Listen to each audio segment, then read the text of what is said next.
நீங்க பண்ற துரோகத்த இன்னைக்கு அவரே உயிரோடு இருந்திருந்தா கூட கண்டிப்பா உங்கள மன்னிச்சிருக்க மாட்டாரு.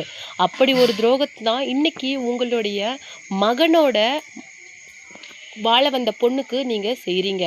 இது மிகப்பெரிய அநியாயம் அப்படின்னு சொல்லிட்டு பாரதிராஜா சாரோட மகள் மற்றும் மனைவி செஞ்ச விஷயத்துக்கு இன்னைக்கு மொத்த திரையுலகமே அகைன்ஸ்டா இருக்கு அப்படின்னே சொல்லலாம். ஏன்னா இறுதிச் சடங்குல அவங்க மனோஜ் பாரதிராஜாவோட மனைவியான நந்தனா கிட்ட நடந்துக்கிட்ட விதம் மற்றும் அவருடைய பிள்ளைகளான அது மட்டும் இல்லாம பாரதிராஜாவோட பேர குழந்தைங்க கிட்ட அவங்க நடந்துக்கிட்ட விதம் அந்த அளவுக்கு தேம்பி தேம்பி நந்தனாவோட பிள்ளைகள் இரண்டுமே அழுந்தாங்க. அது பார்க்குறவங்களுக்கே ரொம்பவும் கஷ்டமா இருந்தது.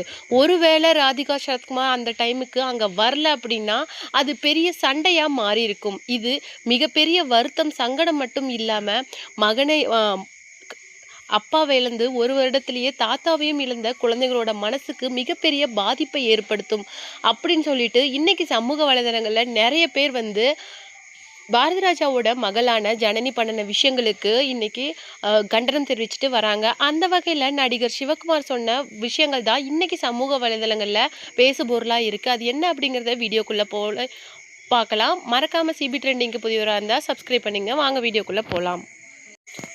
மனோஜ் பாரதிராஜாவோட இழப்பை தாங்கிக்க முடியாத அந்த ஒரு வருடத்திலேயே அவருடைய அப்பாவான பாரதிராஜாவும் இன்னைக்கு இறந்திருந்தாரு அப்படின்னு சொல்லிட்டு அவருடைய இறப்பன்னைக்கு சொல்லப்பட்டது. ஆனா அவருடைய இறப்புல இருந்து இறுதி சடங்கு வரைக்கும் நடந்த ஒவ்வொரு விஷயங்களுமே அவர் ஏன் இறந்தாரு, என்ன மாதிரி விஷயங்கள் அவருடைய கடைசி வாழ்நாள் நடந்தது அப்படிங்கிறத திட்டவட்டமா பளிச்சுன்னு காட்டிருது.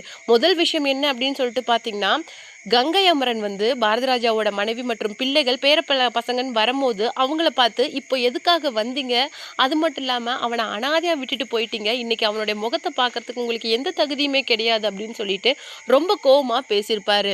நீங்க ஏன் இந்த மாதிரி பேசுறீங்க, அவருடைய மனைவிக்கு அவரை பார்க்கக்கூடிய உரிமை இருக்குது, இந்த மாதிரி ஒரு இடத்துல நீங்க இப்படி பேசுறது தவறு அப்படின்னு சொல்லிட்டு கங்கை அமரனுக்கு பல்வேறு தரப்பினரும் கண்டனம் தெரிவிச்சுட்டு வந்தாங்க. ஆனா அதுக்கப்புறம் இறுதிச் சடங்குல நடந்த விஷயங்கள் தான் எல்லாரையுமே நிலைக்குலைய வச்சது அப்படின்னே சொல்லலாம். அதுல ஒரு முக்கியமான விஷயம் என்ன அப்படின்னு சொல்லிட்டு பாத்தீங்கன்னா, பாரதிராஜாவோட மகளான ஜனனி மனோஜ் பாரதிராஜாவோட மனைவியான நந்தனா கிட்ட நடந்துக்கிட்ட விஷயம், அவங்க சேர்ல உட்காந்துட்டு இருக்காங்க, அவங்கள எந்திரி அப்படின்னு சொல்லிட்டு ரொம்பவும் திட்டவட்டமா மிரட்டி எழ வச்சிருக்கிறாங்க.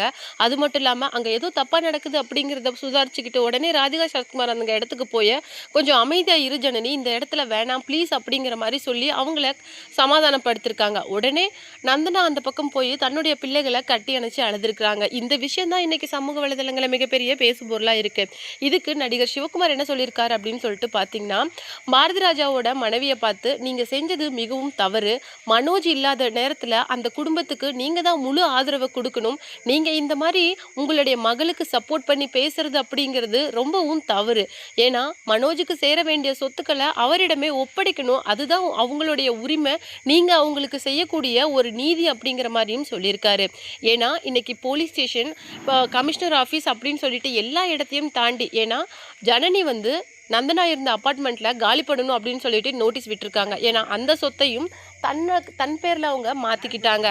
ஸோ அதனால நீங்க இந்த கமிஷனர் ஆஃபீஸ் அப்படின்னு சொல்லிட்டு போலீஸ் கையை விட்டு மீறி இன்னைக்கு திரையுலகில் இருக்கிற முக்கியமான நபர்களோட பஞ்சாயத்துக்கு இந்த விஷயம் வந்திருக்குது.